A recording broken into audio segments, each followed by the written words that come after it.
बिस्मिल्लाहिर्रहमानिर्रहीम। अस्सलाम वालेकुम डियर स्टूडेंट्स, मैं हूं गुलाम रसूल। हम आज की वीडियो में बात करेंगे BSCS versus BS accounting and finance. Means अगर आप BSCS करते हैं तो BSCS कर लेने के बाद आपके पास नेक्स्ट कौन कौन से एम्प्लॉयमेंट एरियाज आ जाते हैं जिनमें आप कल को जॉब के लिए अप्लाई कर सकते हैं। अगर आप BS अकाउंटिंग एंड फाइनेंस करते हैं तो उसके बाद आपके पास कौन कौन से जॉब्स के एरियाज आ जाते हैं जिनमें आप कल को जॉब के लिए अप्लाई करके अपना जो करियर है वो सेव कर सकते हैं। स्टूडेंट्स, अगर हम सबसे पहले BSCS के बारे में बात करें, BSCS इसका एलिजिबिलिटी क्राइटेरिया आप ICS, FSC प्री इंजीनियरिंग और उसके बाद FSC प्री मेडिकल के बाद भी बाज़ यूनिवर्सिटी एडमिशन दे रही हैं।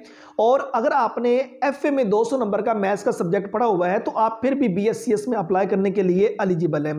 इसका दौरानिया देखा जाए तो BSCS 4 साल डिग्री प्रोग्राम है, 8 सेमेस्टर होते हैं और हर सेमेस्टर का दौरानिया 6 माह मीन्स 1 साल में आपके 2 सेमेस्टर होते हैं।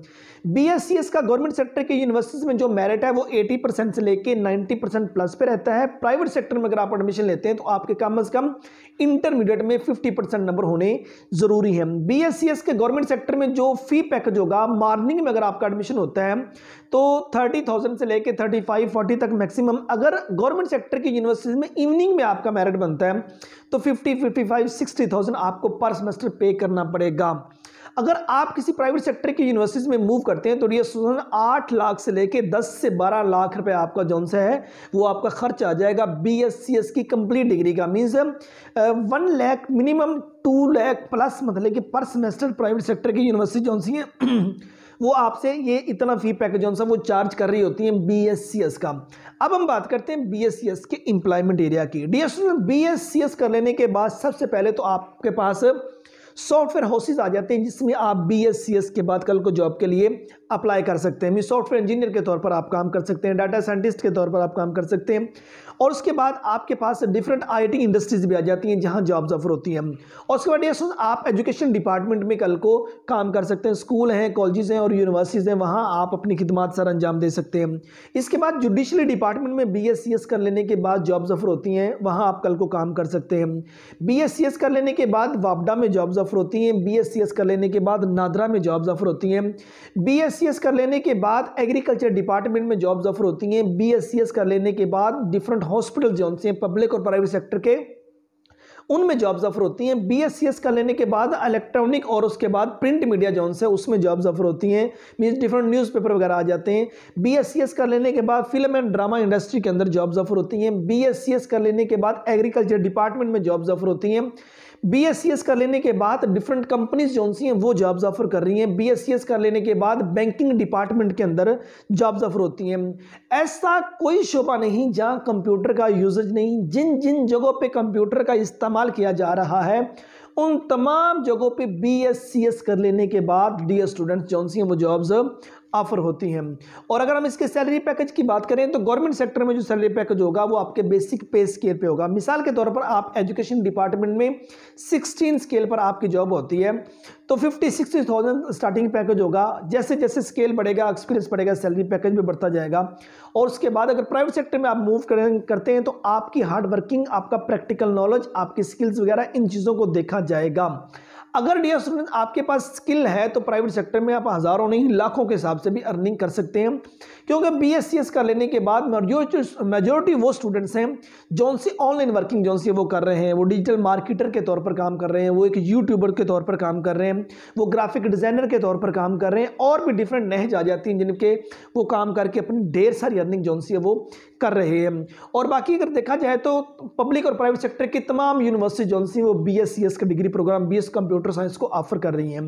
अब BS कंप्यूटर साइंस देखें, पंजाब यूनिवर्सिटी ऑफर कर रही है, गवर्नमेंट कॉलेज यूनिवर्सिटी ऑफर कर रही है और उसके बाद कैद आज़म यूनिवर्सिटी ऑफर कर रही है, बहाउद्दीन ज़करिया यूनिवर्सिटी ऑफर कर रही है, सरगोदा यूनिवर्सिटी ऑफर कर रही है, उकाड़ा यूनिवर्सिटी, साहिवाल यूनिवर्सिटी और इस किस्म की तमाम यूनिवर्सिटी जो सी गवर्नमेंट सेक्टर में ऑफर कर रही हैं। प्राइवेट सेक्टर में देखा जाए UCP है और UMT है, यूनिवर्सिटी ऑफ लाहौर है, स्पिरी यूनिवर्सिटी है, साउथ एशिया यूनिवर्सिटी आ जाती है, रिफा इंटरनेशनल यूनिवर्सिटी आ जाती है, फैसलाबाद यूनिवर्सिटी और दीगर यूनिवर्सिटी जो सी हैं वो BSCS का डिग्री प्रोग्राम ऑफर कर रही हैं।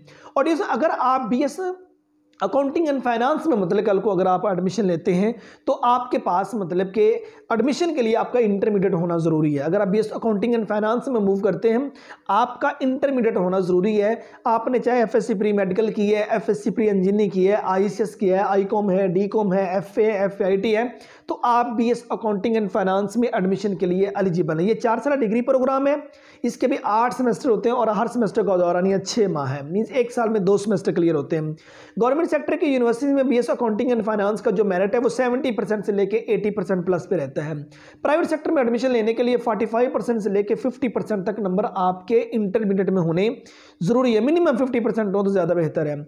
और इसी तरह इनके फी पैकेज जोन से गवर्नमेंट सेक्टर में 35,000 आपका मॉर्निंग का पैकेज होगा पर सेमेस्टर, इवनिंग में 50-60 तक मतलब कि इवनिंग का गवर्नमेंट सेक्टर की यूनिवर्सिटी का फी पैकेज होता है। और इसी तरह अगर आप हम इसके एम्प्लॉयमेंट एरियाज की बात करें, बीएस अकाउंटिंग एंड फाइनेंस कर लेने के बाद सबसे पहले तो बैंकिंग डिपार्टमेंट आपके पास आ जाता है जिसमें जॉब्स ऑफर होती हैं। वो पब्लिक सेक्टर के बैंक आ जाते हैं वो प्राइवेट सेक्टर के बैंक आ जाते हैं जिसमें बीएस अकाउंटिंग एंड फाइनेंस के बाद जॉब्स ऑफर होती हैं। सेकंड नंबर पे डीएस एजुकेशन डिपार्टमेंट में कल को जो इनका फाइनेंस डिपार्टमेंट होता है वहां आप कल को अकाउंटेंट के तौर पर, आप कैशियर के तौर पर काम कर सकते हैं, ये आपके पास सेकंड आ जाता है। तीसरा नंबर पे जो इंडस्ट्री एरिया है उसमें बीएस अकाउंटिंग एंड फाइनेंस कर लेने के बाद जॉब्स ऑफर होती हैं, क्योंकि वहां फाइनेंस के मामलात को आपने देखना है, वहां अकाउंटिंग के मामलात को आपने देखना है, वहां आपको जॉब्स ऑफर होती हैं। और उसके बाद डीएस स्टूडेंट्स फार्मास्यूटिकल कंपनीज आ जाती हैं, पब्लिक और प्राइवेट सेक्टर के हॉस्पिटल्स आ जाते हैं, और उसके बाद डिफरेंट इंडस्ट्री एरिया आ जाता है। आपके जितने बाकी डिपार्टमेंट आ जाए उनमें जो फाइनेंस के रिलेटेड मामलात होते हैं वो एक कॉमर्स के स्टूडेंट जो उनसे वो डील करते हैं। आप कल को उन तमाम जगहों पे बीएस अकाउंटिंग एंड फाइनेंस के बाद अप्लाई कर सकते हैं। वापडा में अप्लाई कर सकते हैं, आप नादरा में अप्लाई कर सकते हैं, और उसके बाद एग्रीकल्चर डिपार्टमेंट में अप्लाई कर सकते हैं, आर्मी है, नेवी है, एयरफोर्स है, इन तमाम में मतलब कल को आप अप्लाई कर सकते हैं, क्योंकि तमाम जगहों पे फाइनेंस के रिलेटेड जो से वो मामलात ज़रूर होना होते हैं। तो आप उन तमाम जगहों पे बीएस अकाउंटिंग एंड फाइनेंस के बाद अप्लाई करने के लिए एलिजिबल है। और सैलरी पैकेज देखा जाए तो गवर्नमेंट सेक्टर में जो सैलरी पैकेज होगा आपके बेसिक पे स्केल पर होगा। प्राइवेट सेक्टर में आपका सैलरी पैकेज जो सा होगा वो आपकी हार्ड वर्किंग देखी जाएगी, क्योंकि बीएससीएस का देखा जाए वो एक ऐसा डिग्री प्रोग्राम है आईटी के रिलेटेड है, वहां जॉब भी जल्दी मिल जाती है प्रैक्टिकल नॉलेज होने की वजह से, और इसमें थोड़ा सा मेहनत आपको ज्यादा करना पड़ती है। कोई 30-35 के लगभग स्टार्टिंग पैकेज होता है प्राइवेट सेक्टर में। तो फिर जैसे जैसे आपकी कंसिस्टेंसी होगी, जैसे जैसे आपकी हार्ड वर्किंग होगी, जैसे जैसे आप उनके साथ काम करते जाएंगे, वैसे वैसे आपका सैलरी पैकेज भी बढ़ता जाएगा। अगर दोनों को कंपैरिजन किया जाए ना, बीएससीएस को और बीएस अकाउंटिंग एंड फाइनेंस को, इन दोनों में बीएससीएस का जो स्कोप है वो ज़्यादा है। बीएस अकाउंटिंग एंड फाइनेंस का भी है लेकिन कम है, क्योंकि ये फाइनेंस के रिलेटेड जहाँ मामलात हैं उनको बड़े लेवल पर आपने डील करना, तो आपको थोड़ी सी जद्दोजहद ज़्यादा करना पड़ती है, आपको मेहनत ज़्यादा करना पड़ती है। तो दोनों डिग्रीज का कंपैरिजन किया जाए तो बीएससीएस ज़्यादा है।